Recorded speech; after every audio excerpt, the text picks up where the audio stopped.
This is Stronger Than My Father with Marcus Meneese. Hey, everybody. Welcome to another episode of Stronger Than My Father podcast. I am your host, Marcus Meneese Sr.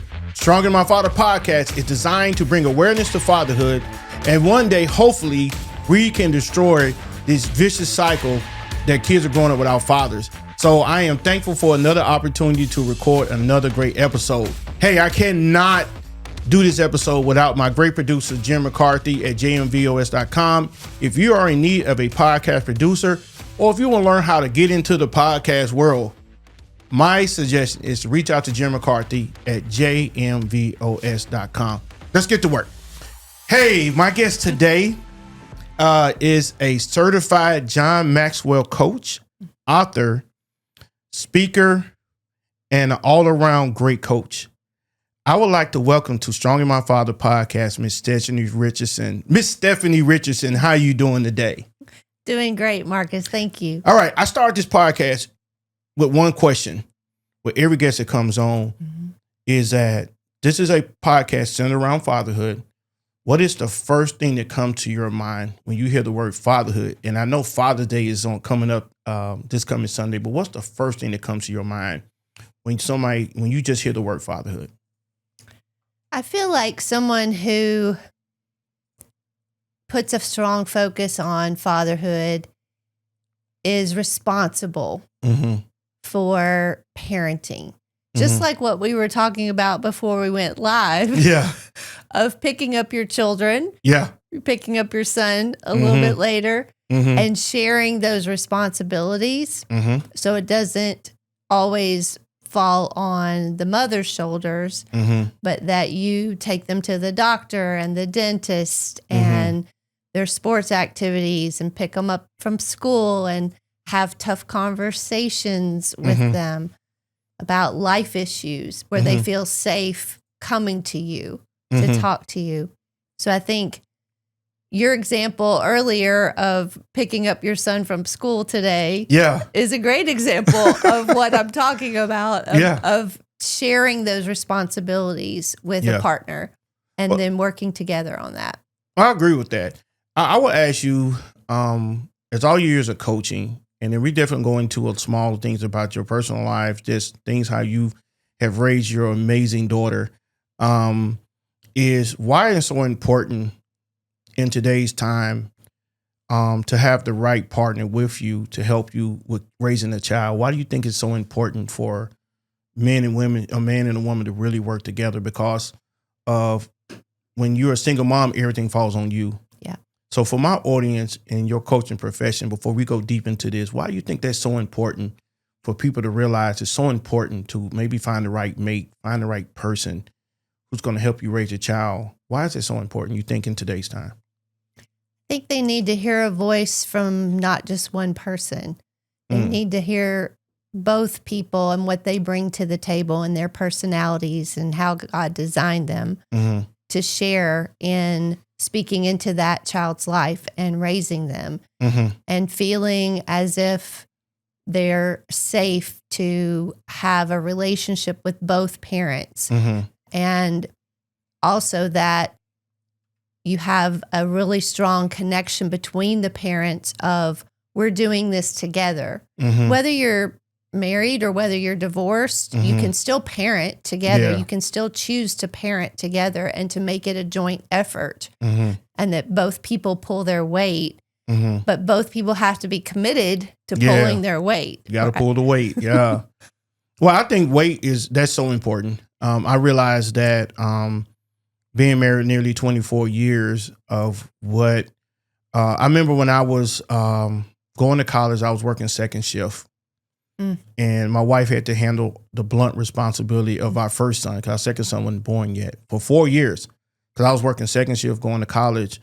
And she told me, I feel like a single mom. Yeah. And she was like, I feel like that. And I was like, well, I'm making sure the bill's paid and this is that. And she was like, but I'm doing everything else. So when I left my job in 2018 and we was having to be home together now, because she was still used to doing everything. Right. One thing that I did was I put a notepad down. I said, write down everything that you do right now by yourself. And let me see what I can pick up to take the load off of you. And we started checking off stuff. And that's how we made it of me integrating being home every day. But I only learned that through my daddy and going to school for psychology. But it got me a taste of seeing what she was doing by herself. Right. But getting into this work, I've seen a lot of single moms. And the statistics of single moms raising kids are alarming on all races around the culture. Your story is amazing. And I want to tell the audience about your story because a lot of people may see you and not know that you was a single mom raising a child, raising a daughter. So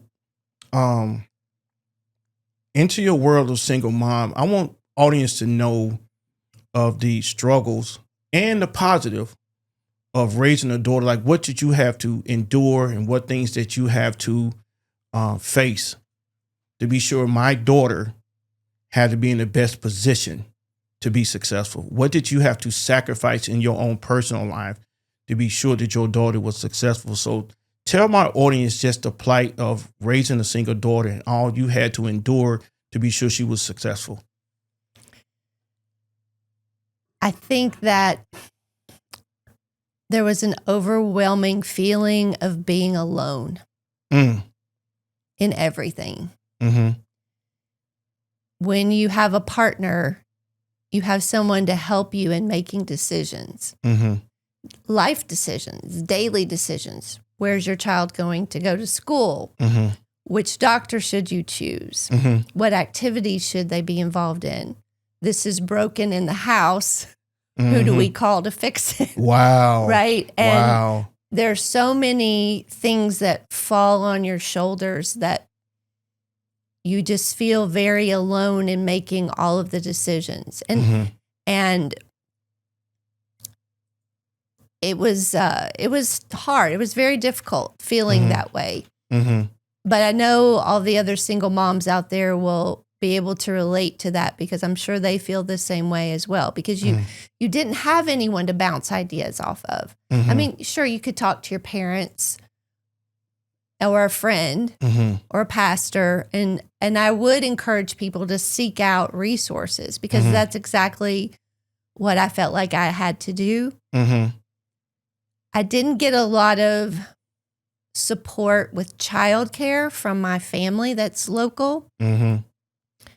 So I had to find when I was working, and I went into direct sales before my daughter was born, I went into direct sales. And then when she was born, I quit working as a therapist. I was a therapist, a licensed professional counselor, and I worked in the counseling field for 10 years.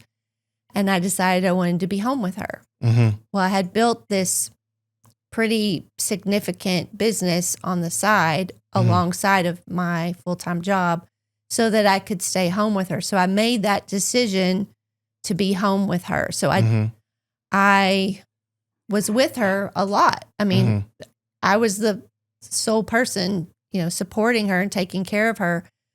But because I didn't have childcare that was built in, I didn't have family that would say, "Oh, come bring her over and let me watch her." And a lot of people think that's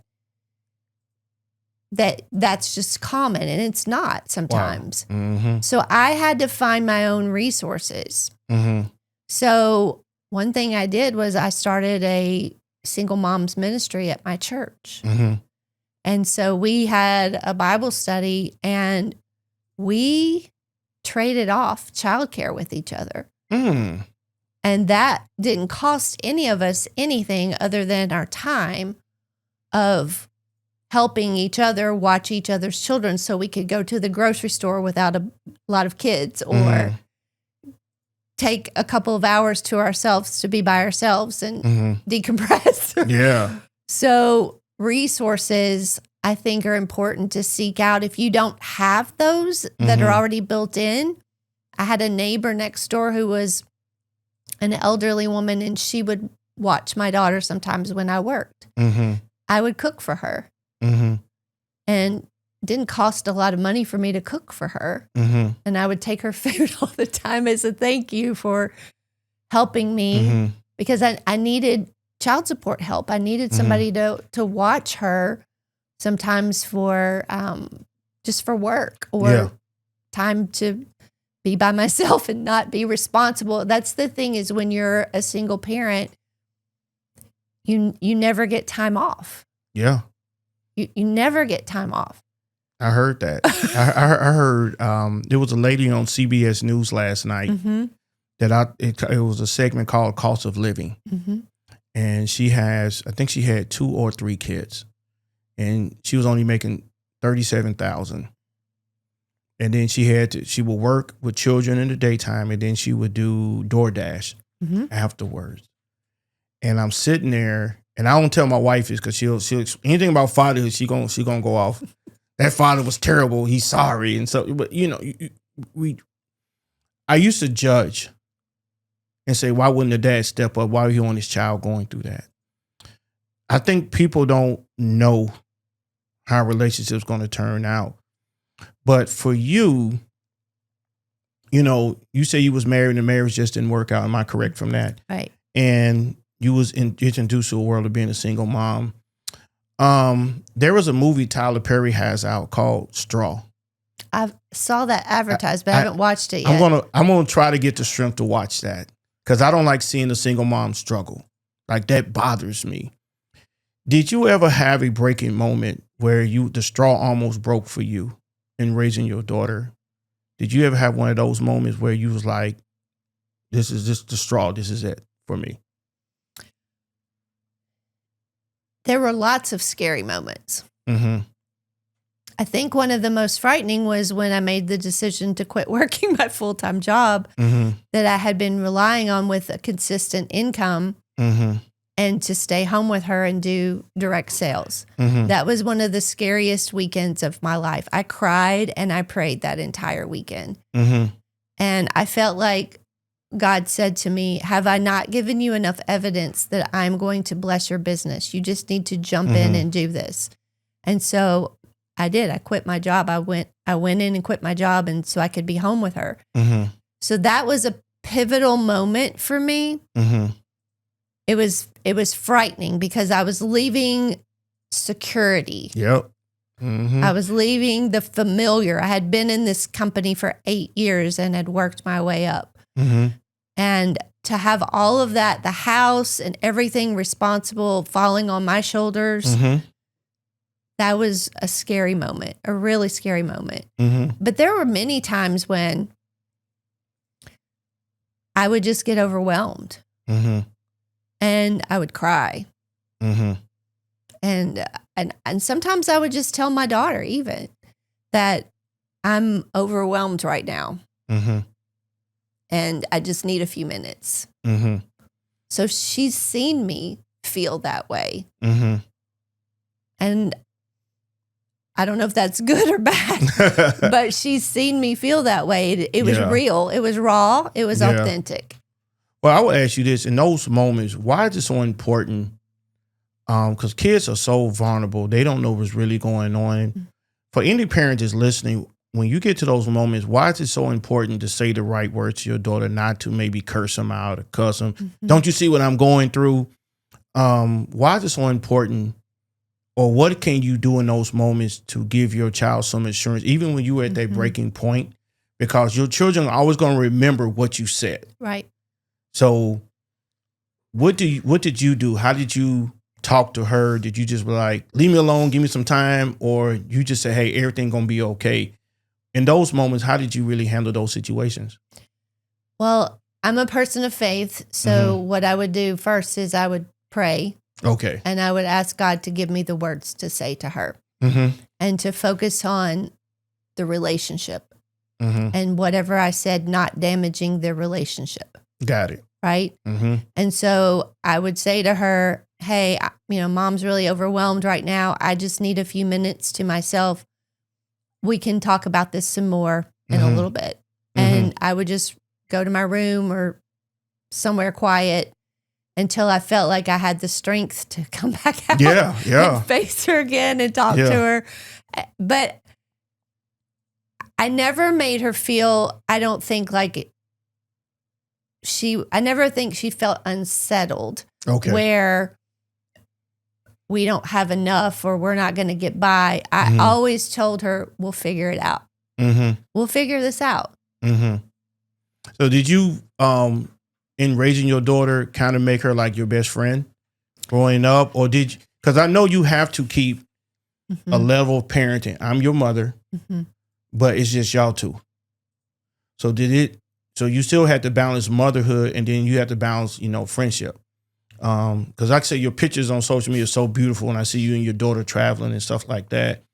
That's beautiful. But how were you able to separate those two? I don't think she would say that we were friends growing up. Oh, no. That's not bad, but I mean that there were boundaries there. Okay. I was definitely mom while she was growing up. Okay. But I think I'm more friend now that she's an adult, Yeah. It's challenging sometimes to still not want to be mom. Because she's grown now. Because she's grown now. But sometimes, you know how it is, Marcus. You'll look at them in their face and you'll see those little eyes from when they were a little kid. And they for a second, you get that glimpse of who they were when they were 5 years old. Yeah. And it's hard to forget that. Well, yeah, my oldest will be 18 in a year and a half. He'll be 18. Wow. I cried when he turned 16 because I knew time was running out. Yeah. And I told my wife, where did time go?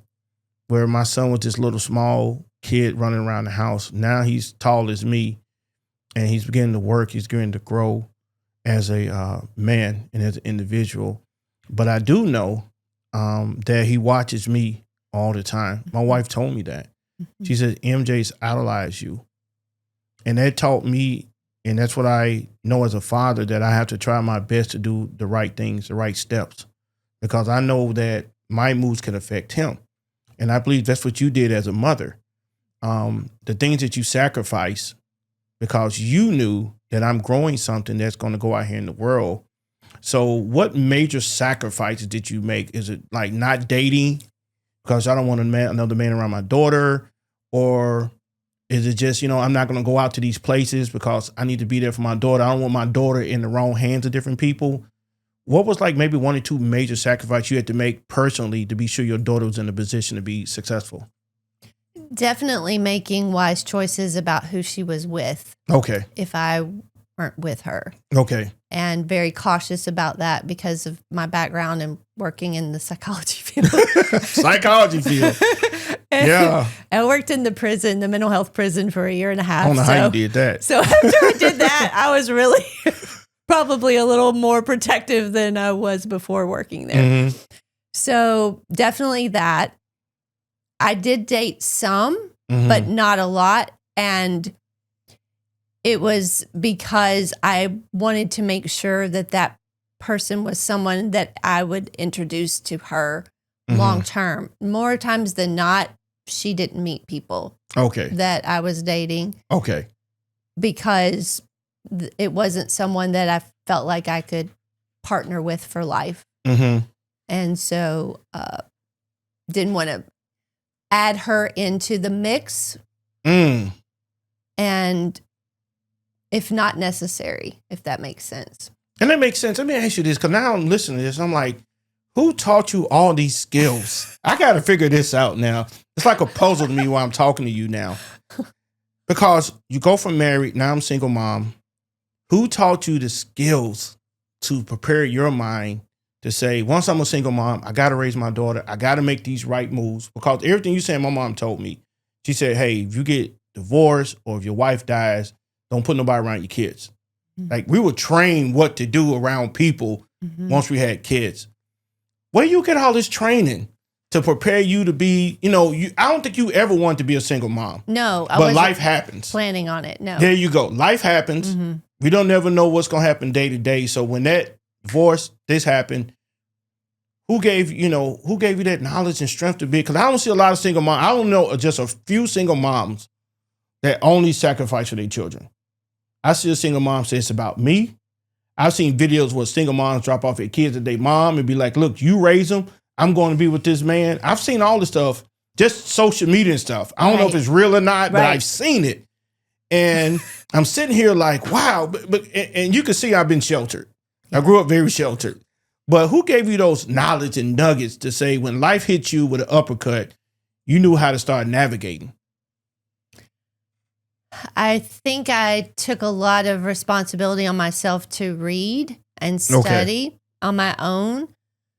Self-help types of books, parenting books. Okay. Those types of things. I've always been an avid reader.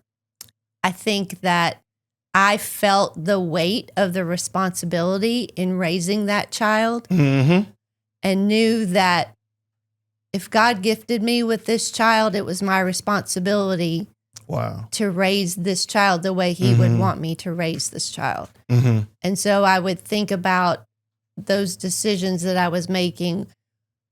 Was it about me or was it about her? I mean, there have been plenty of times that I've financially made lots of decisions, especially in the last few years, where I could have made those financial decisions to benefit me. Yeah.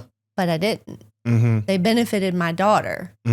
And sure, it would have been great to have a new car myself or done some remodeling in my house, but those sacrifices came because I love her and I want to give her the best life possible. And so it's not a sacrifice in that I think about and go, oh, I wish I hadn't done that. It's something that I want to do. Because I want to give her the best life possible. I mean, for example, she went to a private art school. And I know you know this. And her dad did not participate in helping with any of her college tuition or books or any of that. And this is a very expensive school. And my daughter had a lot of scholarships and that helped. She did her part. Yeah. Right? Yeah. She worked hard in high school and did her part. But my goal was to get her out of college without student loan debt as a single parent. And I am very big on visualization. And so I would close my eyes for 4 years, pretty much every day, and imagine myself standing beside her at graduation with her in her cap and gown. We're smiling, we're laughing, and we're celebrating because we got her out of college with no student loan debt. And so that's exactly what happened last year when she graduated. And it was a very joyful moment. And how does that set her up for success? Well, as a young person starting out in her career, she doesn't have student loan payments coming due and that extra pressure of another bill. Yeah. Right? So, yeah, sure, I could have taken that money and done something for me. But I know it's going to give her a better life in the long term. And I like that. I think that every parent needs to know. My dad told me this. No, when I'm listening to you, I'm listening to my dad. And my dad said, when your kids are born, and people are going to disagree with this statement, when your kids are born, you're second. Absolutely. And I agree with you 100%. A lot of people say it's still about you. But I feel like when my kids were into the world, my job for at least 18 years is to put my kids in the best position to be successful.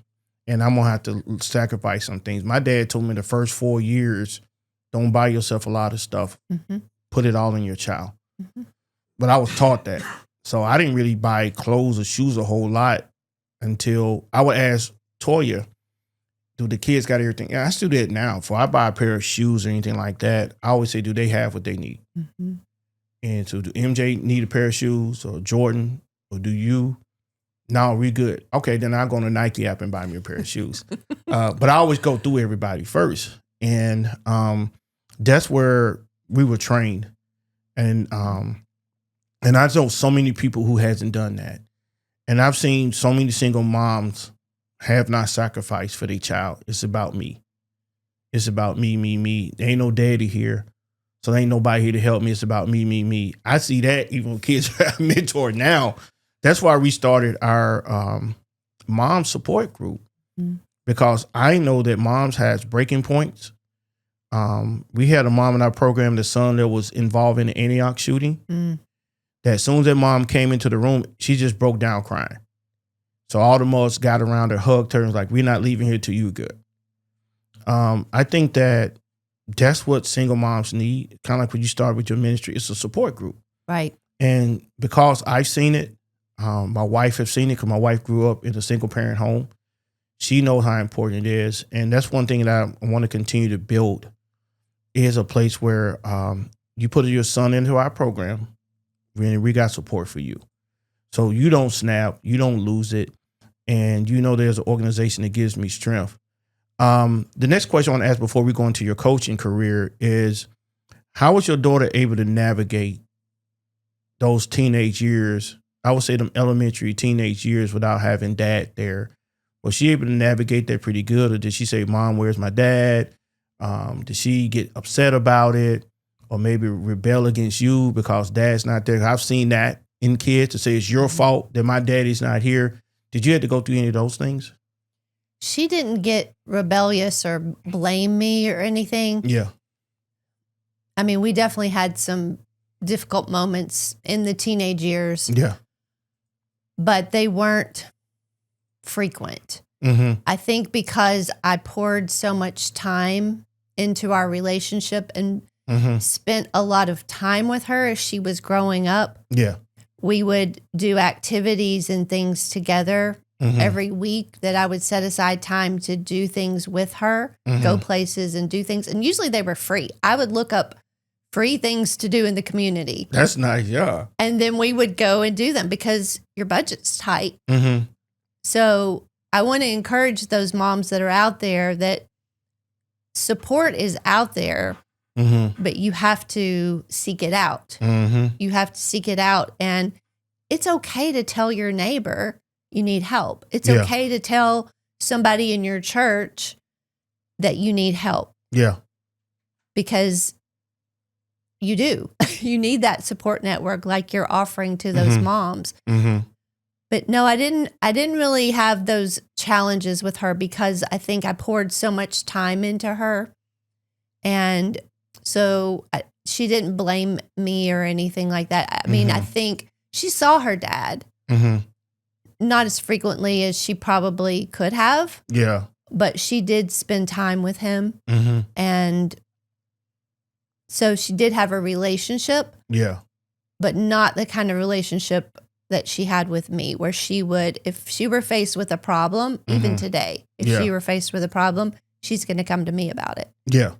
Because I was not judgmental when she would have issues. And I think that's one piece of advice I would give to parents is try to learn to keep a poker face when you can. Yeah. Because you never know what they're going to say. And if you cannot be judgmental, then they will come to you based on your reaction being a positive one. They will come to you with other things as they grow up and go through their teenage years and through college. Yeah. They will come to you with problems that they have. Wow. I mean, let me ask you this with your coaching expertise. Why is it important for single moms never to bash their dad in front of the child? Why is it so important not to do that? I don't know that I've ever, can say that I'm not guilty of that. I probably have done that. Yeah. But the way I have done that is when she has experienced something negative in interaction with him, I would always say, this is not about you. This is about him. This is how he is. He was this way with me. And so he's being this way with you. I got it. So that she knew it wasn't her and something wrong with her.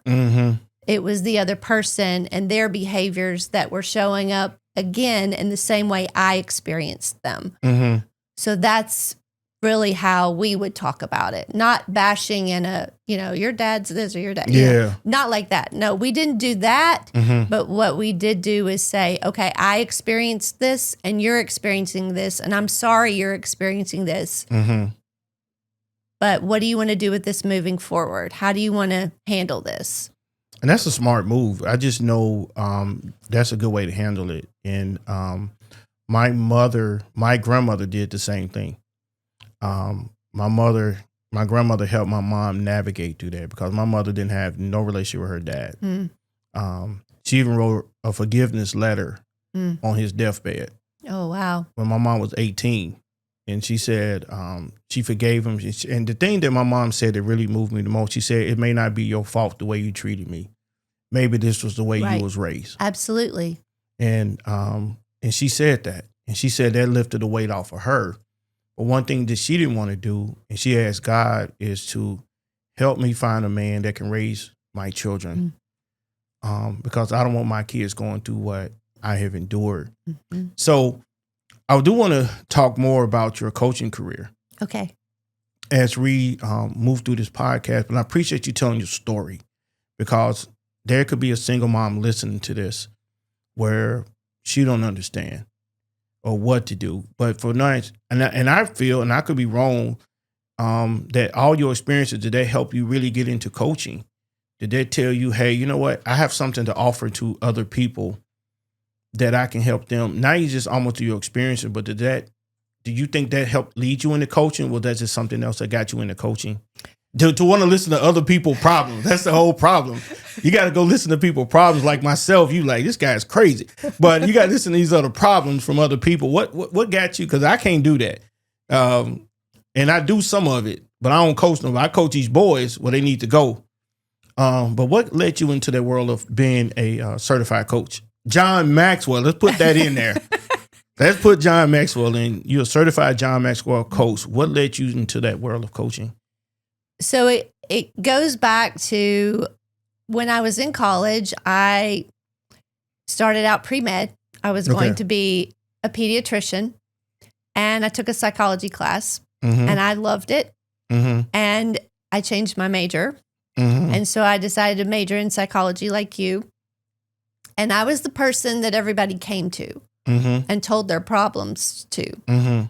And even when my daughter was growing up and even through college, there have been times with her when she was in college that her friends would tell me what was going on with them. So I've always been that person that people they tell me their whole life story in a few minutes after meeting me. And it's happened so many times, it's kind of humorous, really. So that's what led me into psychology. And so I did that for several years. And then what led me into coaching, because coaching was not on my radar. Oh, wow. Okay. I thought you always wanted to be a coach. No. Oh, okay. It wasn't something I had planned. I can't tell that. Yeah. It wasn't something I had planned. I was going to open my own private practice. That was the plan. I worked for a nonprofit for 8 years and worked my way up there. But then this woman who I supervised there as a nonprofit came over my house one day and she said, hey, I'm going to open my own private practice. I had the direct sales business on the side. I had been very successful with that. And that's what I was doing full time at that point. And she said, I know you know how to run a successful business. I had built that into a multi-million-dollar a year sales team. Oh, wow. And so she knew that track record I had. So she came over and she said, hey, I hired this business coach. I don't like her. What? She said, wow. She said, I want to open my private practice and I would love for you to coach me. And I said, okay, but I don't know how much to charge you. I don't have a coaching business. Wow. This was not on my radar. And so she was my first client. So it happened organically. It just fell in my lap. Yeah.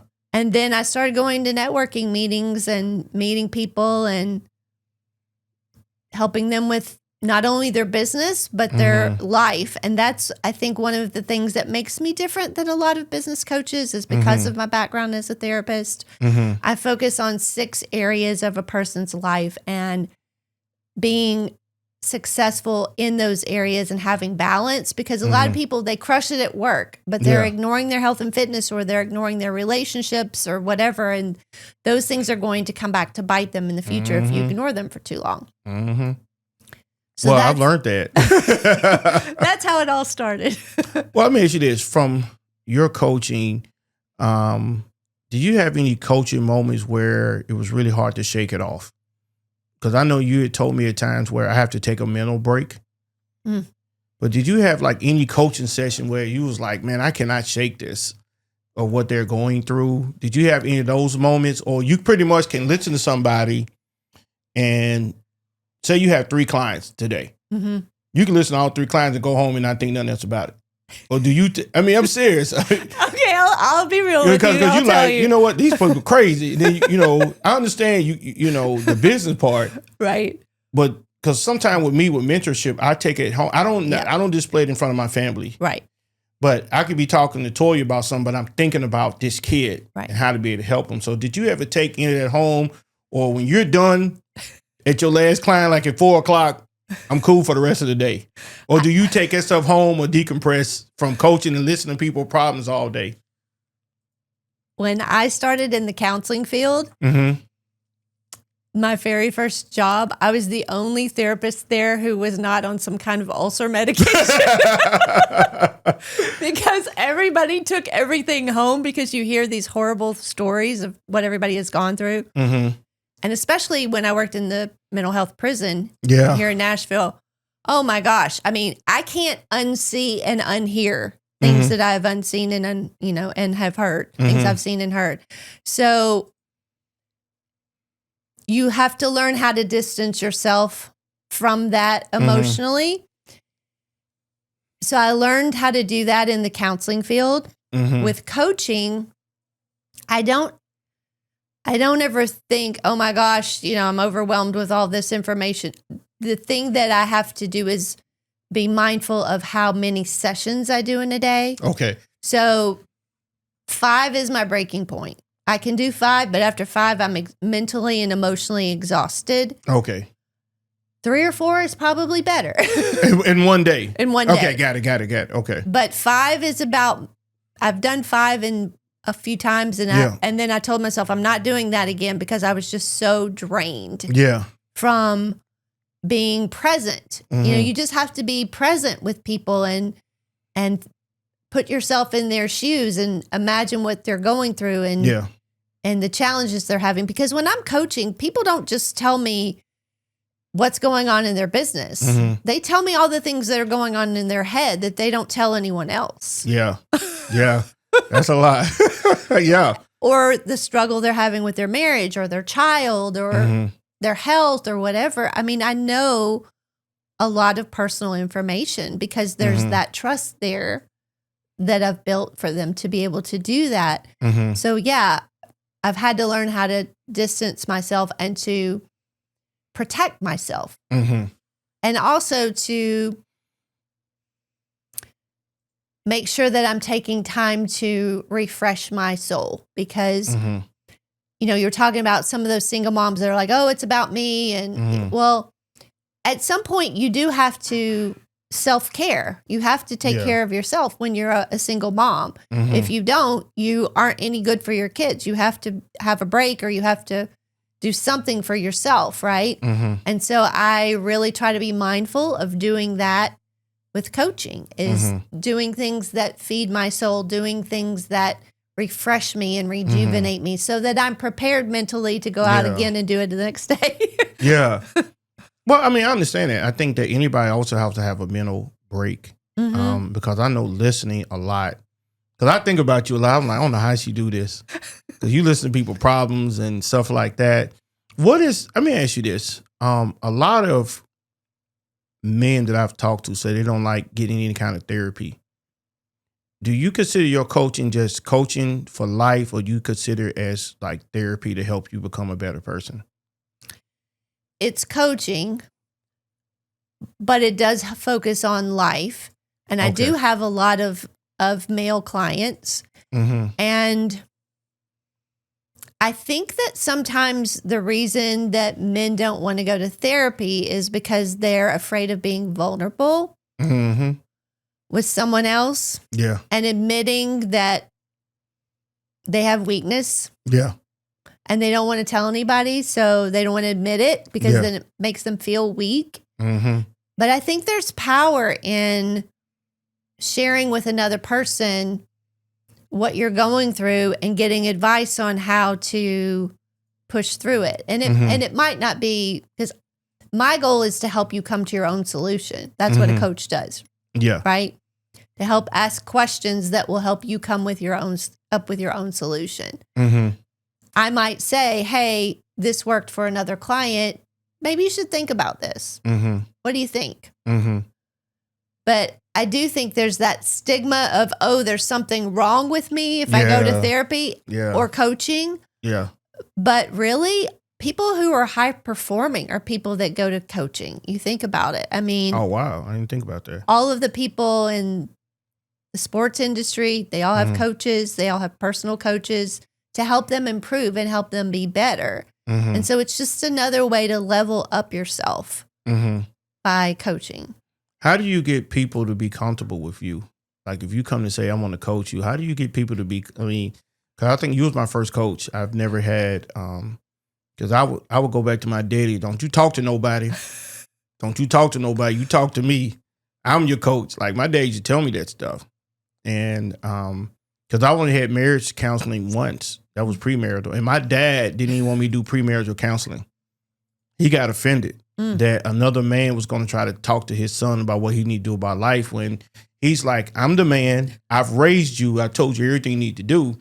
So I've never had any kind of marital counseling outside just before I went down the aisle.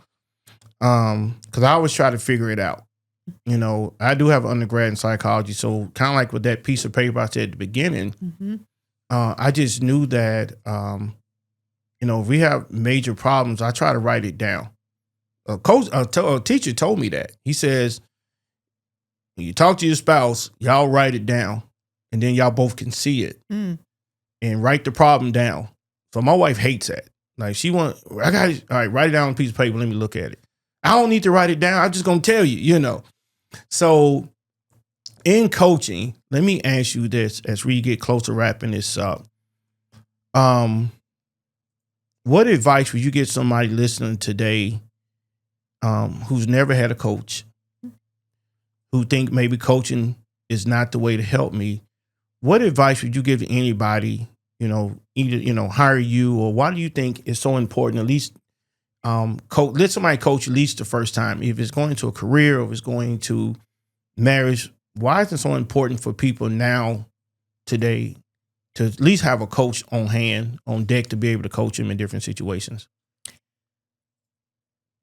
I think you can only be as good as you can be to a certain point. Yeah. And so it's helpful to have someone from an outside perspective asking you questions to help you come up with your own answers so that you can move forward. And a coach's goal is to move you from where you are to where you want to be, to create that future version of yourself, that version that you want to be in the future, that better, stronger version of you. And so by asking the right questions, the coach can move you through that. The way I kind of describe the difference between therapy and coaching is a windshield. Never heard that. And the rearview mirror. So the rearview mirror is really small in your car, and it looks behind you, what was in your past, right? And that's where you put your focus. It's not very big in comparison to the windshield, which is where I think coaching is, where you're going. Yeah. So therapy really looks at your past and how that created you and who you were in the rearview mirror. Coaching looks at where you're going in the future. It's bigger. So how much time do you spend on coaching? A lot, because you want to be a better version of yourself. So that sometimes people will ask me, what's the difference between therapy and coaching? So I was going to ask you that. I forgot to text you that yesterday too, but I thought about that last night. I'm not texting her at 10 at night, but I thought about that question. Did you? And I almost Googled it. But I was like, no, I'm going to wait to see what Miss Stephanie tells me, because I always wondered, was there a difference between, because most people hear therapy and like, I ain't going to therapy. Right. If you told me, I think you need to, I've heard a lot of people, and I probably do, I don't know, I'm crazy. They say, Mark, you need to go to see a therapist. I'm like, for what? You know? Right. And I'm like, what's the difference between, why don't somebody just coach me? Just tell me, right, all right, this is what I'm dealing with. Tell me what I need to do to get there. Right. And I guess sometimes when we think of therapy, you the guy who sits on the couch and all that, and you talking and stuff like that. So I just did not want to. I always thought that was funny, but as we wrap up, because our time is we could talk all day. Because now I'm warmed up now. Your wheels are turning. Yeah, my wheels are turning. So let me ask you this as we wrap this up. What advice would you give? Just give me 3 good nuggets to tell a single mom who may be struggling and going through just life, raising a child without the father or partner there. What advice would you give them and encourage them to keep moving forward? That they may feel like they're alone, but they're not. They need to seek out support. Okay. From other single moms or church or neighbors or wherever, family. So they're not 100% alone. Make good decisions that focus on your child. Those are important. How are you going to better your child's life? And do things to better yourself. Because if you take a course or you improve yourself, then that's going to improve your child's life as a result. Hey, I love all 3 of those. I think you are amazing. I've seen your story for the past 4 years and how you've raised your daughter. The sacrifices you made, I've seen that firsthand. So when I saw the graduation pictures, I was happy to see that. When I saw your pictures and you're out traveling, it shows me that this is what happened when you sacrifice for your child. This is what happens when you say it's not about me, it's about my child. And it taught me some things to continue to sacrifice for my child. So where can people contact you, find you when they need a great coach like yourself? Where can people find you? And Jim's going to put all this on our page. So hopefully through this podcast, some people call you, say, I need some coaching, because you've given some great nuggets and wisdom in this short amount of time that have inspired me to become a better individual, because I'll be 49 tomorrow. So I've been thinking, I said, maybe I need Stephanie to coach me 1 year to get ready for 50. So I gotta prepare my mind mentally. And it's like my wheels are turning of where I want to be at when I turn 50. So that may be a time where we might have to get through that. But where can people find you for if they need a coach? Certified John Maxwell coach. I'm gonna remember saying that. Coach to coach. Where can they find you to coach you if they need a coach? Sorry. Yes. So my website, the name of my business is Unlock Your Potential. So my website is Stephanie Richardson UYP.com. That stands for Unlock Your Potential. So that would be where to contact me on my website. I also have a YouTube channel. And so it's Coach Stephanie on YouTube and it's Coach Stephanie Richardson on Instagram. So any of those, or I'm on LinkedIn as well. When are we going to do podcasting? When you going to do your own Unlock Your Potential podcast? That's what you need to do. About it. You got a producer right here. Jim was telling me when I got here. You got it. You have so many nuggets that I believe that you can tell people that can help unlock their lives. I think if you did like a weekly podcast, if it's just you giving a nugget every week, you got it. So, and I'll listen to it. That's what I do on my YouTube channel, though. I share. Okay. Yeah. I don't know why I'm thinking about it. I've seen it. But they're shorts. I mean, they're not long like this, but they're shorts and they're educational little tidbits. I want to get you in the podcast where you interview me. Tell me how crazy I am. But thank you, Stephanie, for your time. You're an amazing coach. You're an amazing individual. And I'm thankful that I have you part of my life. Thank you, Marcus. The times that you can deal with Marcus and all his craziness. And I'm trying to change a lot of different ways in my life of how I'm, as I'm preparing for this next year. I told my wife today, I want to really start getting my head together to what I want to do from 50 until I leave this earth. I want to have my mind ready where I want to go when I turn 50. So we may be talking real soon because I'll be 49 tomorrow. But thank you for coming. And hey, you guys, thank you for listening to the episode of Stronger Than My Father podcast. Your most certified podcast is centered around restoring fatherhood in America.